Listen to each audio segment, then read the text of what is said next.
gentlemen, podcasting since 2005. You're listening to Gamertag Radio with your hosts, podcaster Hall of Famer Danny Peña, the always opinionated Paris Lily, and from outside of the norm, Peter Toledo. This is Gamertag Radio.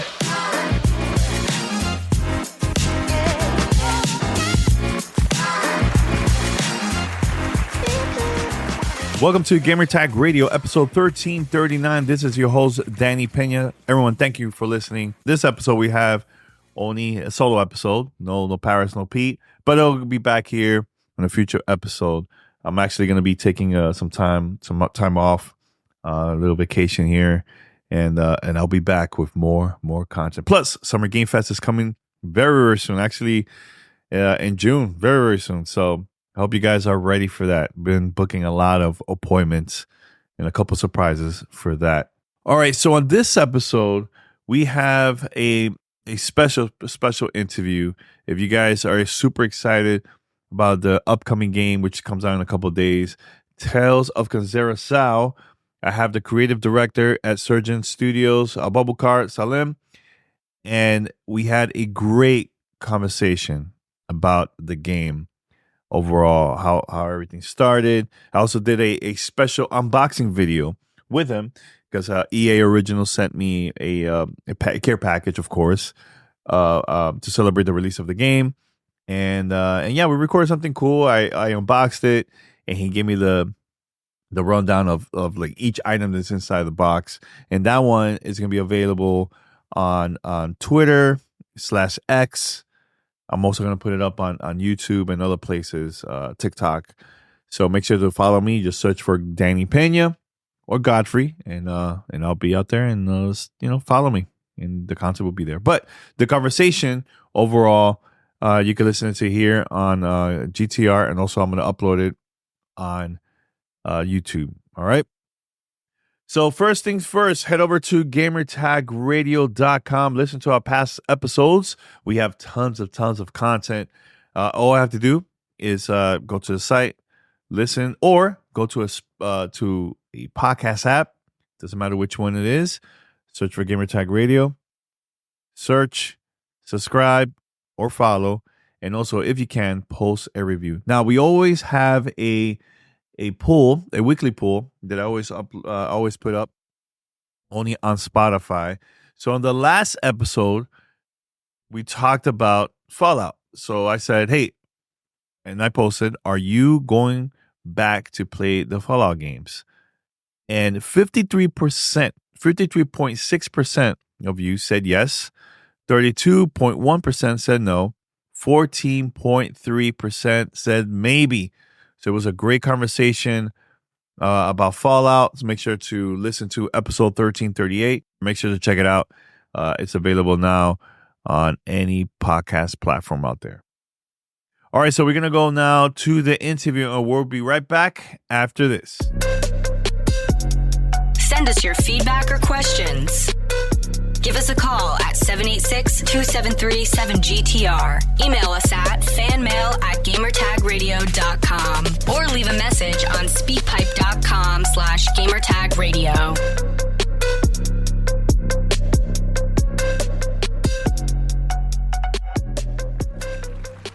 So let's talk about the game. Talk about the game, man. And actually, I watched your little short documentary that came out a couple days ago, what you man. think?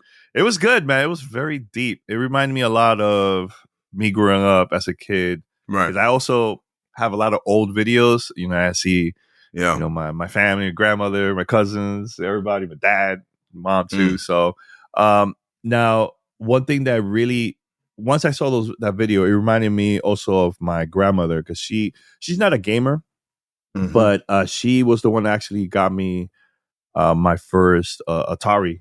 The 2600, my first video game console, and that was the console that actually changed my life for me. Now, for you, what was the console and the game that actually like converted you to be a big time gamer for you as a kid? So I would say so my first console was like the Mega Drive. That's the first thing that I can remember, right? The Sega Mega Drive. But I would say the the game that really kind of made like the game or the, you know, that changed me into a gamer or made me respect video games as a whole has to be Kingdom Hearts. Like on the PS2, I'd say like that's where I really realized like, okay, games mean something different. They're powerful. They're something great. They're strong. Like the stories that they can tell are really potent.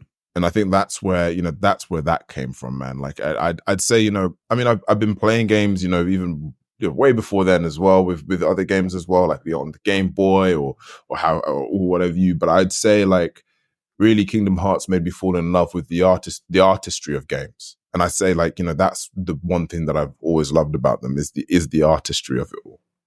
Yeah, and what was the game that inspired you to work on your current project, which is coming out in a couple of days, by the way, Tales of Kenzera Zao? Yeah, man. I'd say like it's amazing, man. Thank you, man. Like I'd say the one that inspired me. It's funny. So the thing that gave me the kind of the jolt or the light bulb moment was I was playing Ori and the Blind Forest on my Switch, and there's a moment with the waterfall moment, the whole sort of chase sequence, which I struggled so hard with, man. I struggled so much, and when I actually was able to complete it, oh man, the feeling of elation, the feeling was amazing, and I remember thinking to myself, okay, I haven't actually felt this kind of feeling of like, you know, of sort of being, you know, proud of myself of completing something since the last time I played like Sonic with my father. And, you know, and again, don't get me wrong, like I've played games, you know, previously, you know, the whole time, but there was this something about that feeling of actually completing something after, you know, several tries where it felt really good. And I think that's where it kind of clicked as like, this is how I'm going to, you know, commemorate or sort of, respect the story of my father. It's going to be through a video game. And that's essentially where it all clicked, you know? Yeah. And let's talk about that, man, because I know you have a studio. Before this, you did a lot of side projects and stuff like that. Why was it important to work on this game for you, man? Because I know, and also getting the right people, the right team to be part of this project too. Like how was the process of that for you? It was tough. Like I think like in the sense of like finding the team, like building a studio from scratch, like an actual game studio from scratch. It's a lot of work, man. It's tough. But at the same time, you know, I just really, I loved the journey of it all. It was important for me to kind of, you know, to do this because, again, I've been struggling to figure out the best way of communicating my journey of grief in, you know, be it either through film or TV or just anything, right? And even as an actor, the roles that I would do, it was almost like I was playing the character's grief. I was still kind of processing my own. And I felt like because my journey was it felt so isolated, and it was only until, you know, I'd say like 5 years until I actually started talking about it and started actually accepting the fact that I need to talk about this. I felt like I wonder how many people are actually going through that same process, that similar process of keeping it in and harboring it in and feeling like I can't share this with anyone. And yeah, it just felt like this was the right thing to do. You know, again, my father introduced me to games. He brought me, you know, he shared with me this, or allowed me to love games when, you know, many parents at the time when I was growing up, you know, the idea of a game is a waste of time. You know what I mean? So, whereas for me, you know, my father was really, really open about that. And I think like, that's what really drove me to essentially, push to make something really, really cool and awesome, and also something that's respectful of not only him, but also my journey, but also everyone else's journey of grief in that sense. Because this is something that we're all going to go through, be it either through losing, as I say, like a parent or even a friend or a pet or even a job, you know, like that journey of grief is universal, no matter who you are. And I think like it was just really, you know, for me, it was really important to kind of show that and represent that in the most honest way possible. Yeah, that's why I'm really excited to finish the game and learn more about the world. And now, for you, because something that you just mentioned about like how back in the days people will see, you know, gamers back then as like a bad thing, like they will call it nerds and all this stuff, like, oh, you're wasting your time. And I remember hearing that back in the days, even for me when I tried to get into the whole podcasting, content creation, because I was doing something totally different at that time. And a lot of folks were like laughing and making fun of me, man. Like, so that was like for you, there was a lot of that type of negativity back then for you too, growing up. Yeah, man. Like it was just uncool. It was one of those ones where it was like, you know, playing games is like a nerdy, geeky thing. It's like, you know, it's something that you shouldn't share. And also, you know, and then to anyone, you know, to adults and even to some of my family, it was almost seen like as a waste of time. You know what I mean? Like it isn't gonna, it's not gonna do anything for you. Like I think, you know, I say this, like I didn't know that you could have a career in games until I actually did Assassin's Creed Origins. I genuinely had no idea how games were made and how, you know, what was going through them, that there were people behind these things. And it was only until I actually, you know, did Assassin's Creed and it kind of opened the door in regards to making me realize, oh, wow, this is an actual industry. This is a space. This is a place to kind of enjoy, play and live in. You know, I say, like, if I knew that, I probably would have had a career in games before I was an actor. Do you know what I mean? Like, and that's sort of the whole aspect of it all. Do you know what I mean?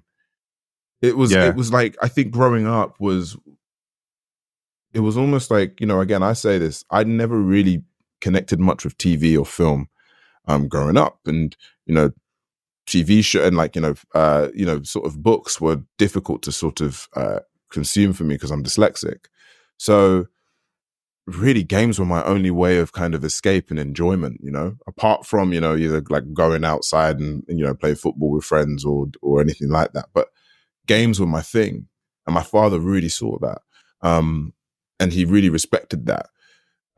Because again, it was either that or hanging around with the wrong types of people, you know what I mean? Yep. Yeah, like video games saved a lot of people's lives, man. Like, you know, so I can see where you're coming from too, man. Now, I remember a couple months back watching the Game Awards with my wife, and you know, we just there hang out, just getting ready to see the announcements and all this stuff. You know, one of my highlights was seeing you on stage. I think that was like it was a very special moment, and it's rare seeing that in games. Like, you know, I've been going to like events for years, and there's moments, highlights like that scene is very, very small, and your moment up there announcing the game during the Game Awards was very, very special, man. Like, how was that for you being on stage and finally announce the game to the world, man, for you? Bro, man? How was terrifying. It was terrifying. It was surreal, like totally surreal. I think, you know, I had no idea what was going to happen, or you know, I had an idea of what I was going to be saying, but I had no idea. I genuinely had no idea what was going to happen. And I've seen the Game Awards, you know, as I said, since I was like younger. Like, I watched, you know, the Game Awards was my thing because you'd see new games announcements, and there's a lot of games out there. So to kind of try and stand out in front of all them lot, like it was a lot, you know. And they're all incredible games. So then when it came to actually getting on stage and announcing it, it almost like it all became very real.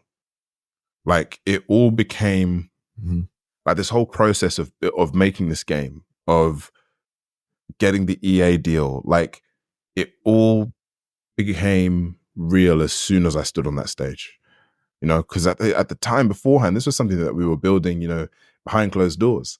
And yeah, we were building it, but no one knew about it apart from maybe like, you know, a few friends or family. But it really did become a real thing as soon as we stood on that, as soon as I stood on that stage and told the world, like, this is what we're building and this is why we're building it. Yeah, were you there by yourself, or you went there with the team? I went there with the team. Like the team was there. Like I mean, like I'd say the team, EA team, really, essentially, and Dana, who's our marketing, sort of manager, as well as you know, my wife, my daughter, and you know, my sister-in-law, like. But bro, man, it was very surreal, very surreal. And I bet your dad probably saw that too, man. Being proud of you, man. It was honestly, I can't even express. Like I've been on stages before. I've had cameras in front of my face. I've worn. Yeah. I've But it's done a this different stuff feeling. before. It's a different vibe. But this though. is so different, man. This is like there was just something unreal about it. Yeah, it was crazy. It was so crazy. Yeah, no, this is good, man, and I'm glad that to see EA really pushing your project, like promoting this everywhere. I've seen that you've been doing a lot of interviews and everything too. Yeah, it's really cool to see that. I think this game is going to create a really big buzz, man, when it comes out, man. And I think it's going to be very positive, and that even when we played the demo, a lot, the previews, everything. The impressions has been great, man. So yeah, it's really cool. Honestly, the feedback has been really good, and even the feedback from the community of people who've been playing it, it's all been because they want this to succeed, and I've really felt that, and we've all really felt that, and it's just been, honestly, it's been such a magical experience, man. Like it's just been one of those ones where I feel very lucky and very blessed to have essentially been welcomed with open arms from everyone, and across the pond, and it's just been surreal. Like even after the Game Awards and announcing it, all the interviews that have come into place, like this feeling of like not only just being supported by for example like PlayStation, but also Xbox, Nintendo, like even Valve. Like there's been so much support for this, and I think it's because again it's that whole thing of it's touching to to people in regards to it's about the art form of it all. You know what I mean? It's about essentially the celebration of life through a game, rather than just putting out just another game out there. Mm-hmm. Now, in the beginning, when you started coming over with the idea to work on this project, was it always wanted to do a Metroidvania style game, or do you have like different concepts of like, oh, we should do this, we should do that, or not? No, I mean so the way it kind of worked out was, I knew that I knew what I wanted the story to be. I knew what the theme was, essentially grief, and it was about the journey of grief rather than necessarily grief itself. Mm-hmm. And then when it came to picking the genre, it was always a Metroidvania. And that was because to me, the Metroidvania genre is the perfect encapsulation of what grief means. You throw a character into the middle of nowhere where they feel almost powerless. They have no idea where they are. There's threats everywhere around the corner. The tools that they will, gain along the journey are essentially, they've always been there. You've just got to find them in order to kind of, use to get past the obstacles that you'll face constantly. And then also, the important factor as well is, and this is really specifically what I find with Metroidvanias, is the longer you spend time in it, the more comfortable you get of the space. And that's essentially what grief is, right? The longer it's never going to go away, and you'll never necessarily master it. But the longer you spend time in it, the more you kind of get used to it, the more comfortable you are with it, and the more you learn to live with it, Yeah, and I know earlier you mentioned about Ori, right? And yeah, look, spoilers, guys, but in the beginning, right in the beginning, there's a moment where that was like heartbreaking. It was heartbreaking, and that was just within seconds, like a minute or two. You know what I'm saying? So yeah, so even like that, and you're right. I think playing a Metroidvania game, you definitely will connect to the world, and I felt that playing your game within minutes.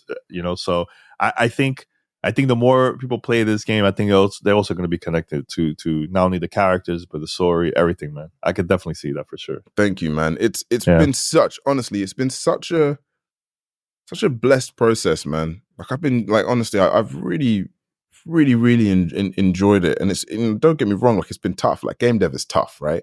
And we're a first studio, first time learning how to work with one another. Like this is our first game, so there's a lot of pressures there. But we were really solely driven by the idea of wanting to give something out there that meant a lot to us. Pure passion. It was purely led by passion, and I'm just so happy it stuck and landed. Yeah, I mean, you could definitely tell that this is a passion project. More like, of course, business side and everything, but you could tell that it's like a very special game, So let's talk about the studio. So tell us the name of the studio and how long you guys been running now. Surgent Tell us a little bit about the Studios. team. Surgent Studios? So, Okay. so Surgent Studios. We've literally been going now for man, like I'd say 4 years. So really, the thing is like I've been doing like film and everything and whatnot since then. Like and it's been really it's been really great fun and really really cool to do. But really truly, I'd say like this project right now has been the one that we have that's essentially put us on everyone's radar. I built this team by slipping into so many DMs, bro. Really? Like, Really? honestly. All social media. Yo, man. That's wild. Man. I like honestly, because again, like I didn't know what it meant to build a team. I didn't know what it meant to sort of or what it would take essentially, or how to make a game. Like all I was driven by was this passion, was this idea of wanting to do this thing. And when it came to trying to recruit people or getting people, learning about this, I was very much of the mentality of learning on the fly. Like it was all I knew was that this is what I wanted to do. And this is, and it had to be done as a video game. Like that's it. And so then everything else kind of came, through, and I feel like I'm still learning basically. I feel like I'm still sort of in this space of like, okay, this is how, this is what the poly count is, or this is how you optimize, even just recently, like I didn't even know like the Steam Deck was a thing. And like suddenly, I'm hearing people wanting this game on Steam, on the Steam Deck. And I'm like, okay, well, as a team, we got to do it. And this is the thing. I feel like I've been very blessed with a team of people that essentially know that everything that we're doing is driven by love and by this sort of this thing. So we just adapt on the fly. We go with it. We flow with it. And so, yeah, man, it's been like we're 4 years in, and we've really honestly just started to find our groove and get our groove going. And yeah, man, it's just been like a very wild process, and look, don't get me wrong. I think we're all, it's a team of like about 30 of us now. And, we're all building, and thinking about what's next and where to go next, but we're loving it, man. And like, we've all got this same drive of wanting to make an impact and change in the industry. Like we want to set a good example, We're new, we're fresh, we're young, and we're hungry, Yeah, and it's wild that you mentioned about Steam Deck, because that's how I started playing the game first. Was on Steam Deck. Way. yeah. Before, because I have a widescreen, PC. I have consoles and everything, but usually I always play on my computer. But I think playing on the go, man, I love it. It's so dope, easy for me. Yeah, so easy. That's yeah, dope. Man. Yeah. So, I'm surprised you didn't know about the Steam Deck. Yeah, honestly, awesome. This is the thing. Like it was, I think it must have crossed my radar. But it didn't necessarily land until people started talking about it. Do you know what I mean? And people were, started asking for it. And again, we were thinking like, we've hit all platforms, but the Steam Deck is a thing. Like it's a thing. Yeah. And I think like, even by that, I ended up getting myself a Steam Deck, and I love it, man. It's an incredible console. So yeah, it just was. It was really funny to be like, oh, okay, cool. This is something that we need to kind of build. And again, I put that all down to the team, because the team genuinely they know how much this means to each and every one of us, and that's because again, I built this team. And came across this, the people, the key people in this team with this mentality of like, I'm not an Ubisoft or an Epic. Like we're an indie studio, we're a small studio, and even though we've got the EA Originals backing, it's not EA, it's just the Originals team. So we're all kind of trying to. We're led here by passion, by a sense of wanting to respect the art. It's all on us, and I'm so thankful for that, man. So thankful. I mean, let me tell you, Abu, like just seeing the process of like how the game was announced, and seeing also your team during like the presentations or the preview for like the content creators and journalists and stuff. Like you guys started really strong. really, really strong. Having the right game, the right partner, the right announcements throughout the past couple months. Like for an indie company, you guys started really strong, man. Oh, really, really thank strong. you, man. Thank you. Yeah. Especially seeing how much people are so excited for this game to come out, man. That's in a couple of days. But I was gonna ask you, like, was there anything that surprised you of reading? From like the gamers or maybe reading stories of gamers once they learned more about your game. Was there anything that surprised you? You're like, oh my god, this is awesome. This is so cool. Yeah, I think it was just how welcoming everyone was, and just how again, it was that whole thing of, because look, I'm a gamer myself, right? And like whenever I see a new game announced, I'm like, okay, cool, but where's the game?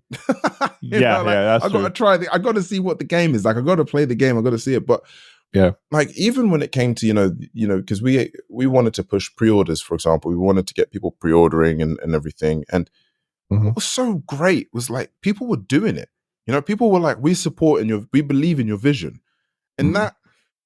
Honestly, that pre-ordering, the numbers even, shocked EA. Like it was like to a point where it was like, wow, okay, maybe pre-orders are a thing. You know what I mean? Like it's, and I think that's because people genuinely cared and wanted to show support. And that's the thing. You'd be surprised by how supportive the actual industry is.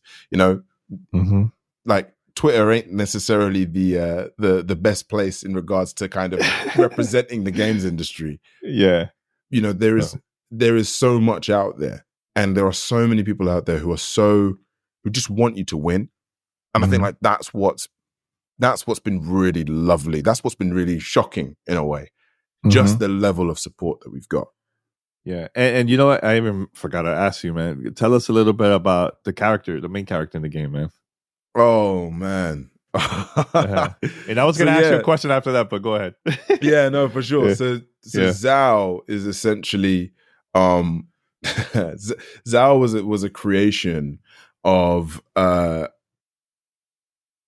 it was that whole thing of like, I didn't want to represent myself specifically. I almost was pulling from a shade of myself. The difference between, for example, like Zao and me is kind of in the sense of like, I know the reality of what I live in. Whereas Zao is almost in a space of like, nope, I'm determined.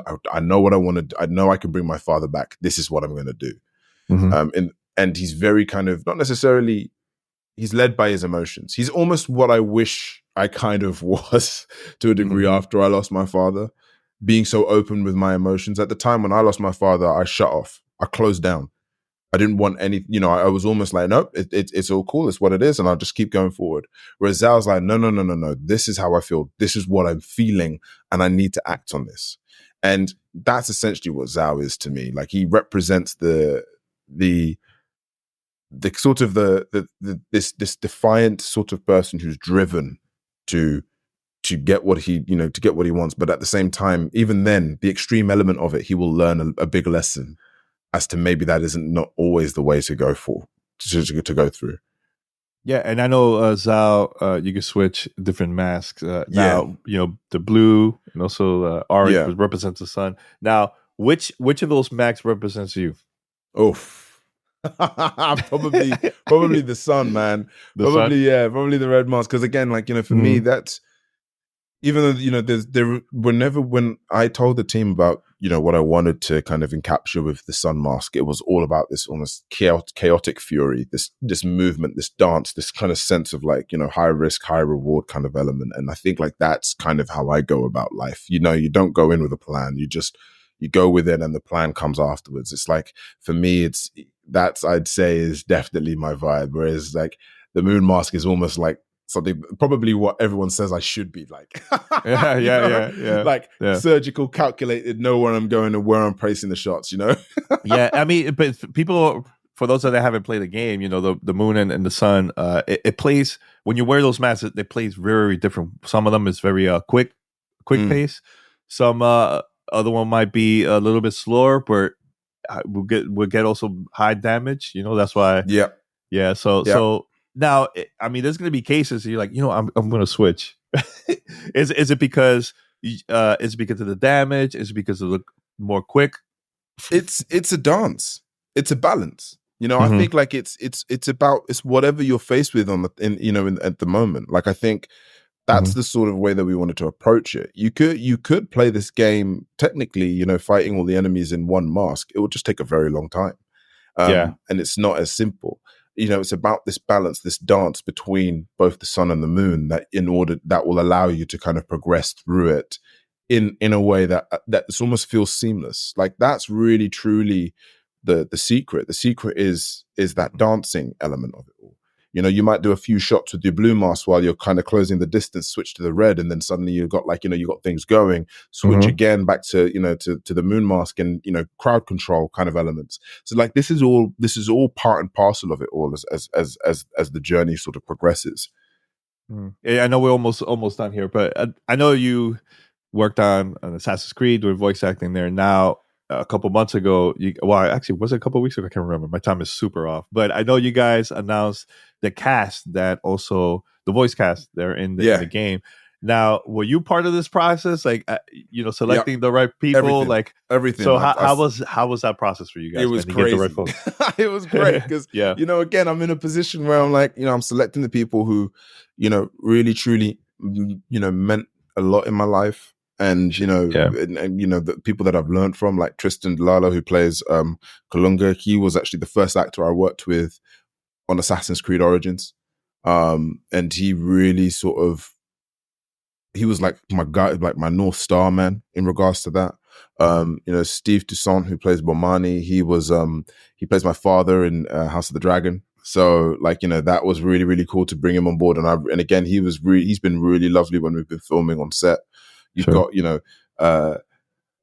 Dominique Moore, who's just an incredible human being, great friend. She actually doesn't live too far from me, which is, amazing. And we're always kind of crossing paths and chatting as a whole. You've got Simona as well. Simona, I recently worked with on a piece of work. It was like a pilot, but what ended up happening essentially is we just ended up connecting on such a great level. She's such a brilliant human being. And then Latoya, who plays Mama, she's South African. She's a Sangoma, so I went to her to ask for knowledge in regards to sort of what it means to be, what does it mean to be spiritual and like a spiritual sort of healer in South Africa essentially. Mm-hmm. And then you got, Abraham, I went to school with Abraham, man. Like Abraham, we go way back. So it was really cool to bring him on board too. So yeah, man, it was all cast by me, directed by me as well. It was really cool. It's stressful. Yeah, it's stressful. But again, at the same time, I'd say that process was really enjoyable because it almost felt like this was my moment. I know how to do this. Yeah. And I'm glad that you're also talking about the African roots, culture. I just love that because there's people that, they'll play games and they don't know anything. Like for me, I love speaking about, Latin culture and where my parents are from and all that stuff. So how important was it for you to, to share that to the world, because there's a lot of people that don't know much about African culture. It was so important because again, this was one of those ones where if I'm going to, represent my father and represent sort of essentially where he comes from and his culture and what he meant to me authentically, it's got to speak from that mother tongue of Swahili and that, of Kenya, essentially. It starts there and then it branches out to all, to the Bantu tribes. It was really important because for me, that's what I grew up. That's how I grew up, man. I grew up with my family and going to Kenya all the time. That's who I am and that's who my father was. And that needed to be shown in order to, again, really pay this ode to him, Mm-hmm. So yeah, it was something that just had to happen that way. Yeah, that's good. That's good. Now we're gonna wrap it up here. And my last question is, how nervous are you? Oh, But God, the game comes out in just in a couple of days, man. And I wake up. Honestly, I'm excited to see the process of the game is out. I just want to see people's reaction playing it for the first time. Because journalists and media, you get the games early, but it's different when it's just the average person playing a game for the first time. How you felt playing, Ori and the Blind Forest for Yeah. the first time, and and Yeah. all this. You know what I'm saying? So it's I'm exciting. so nervous. I'm like, yeah, I'm terrified, man. I am terrified, but at the same time, I'm like, you know what? We've done the best of what we can right now. It's all we can do. It's all we can do. Gotta celebrate your wins, man. Celebrate your wins for sure, man. And congratulations to you and the whole team.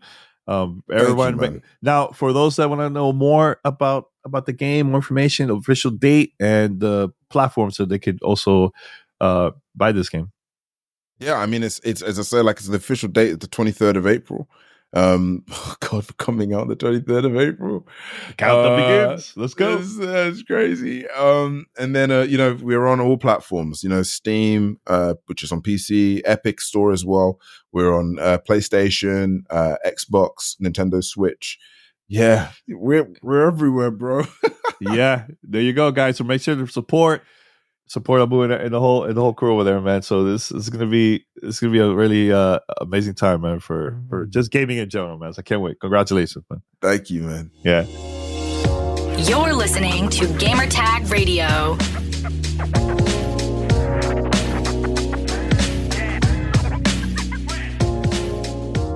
All right, shout out to Abu. Thank you so much for the interview.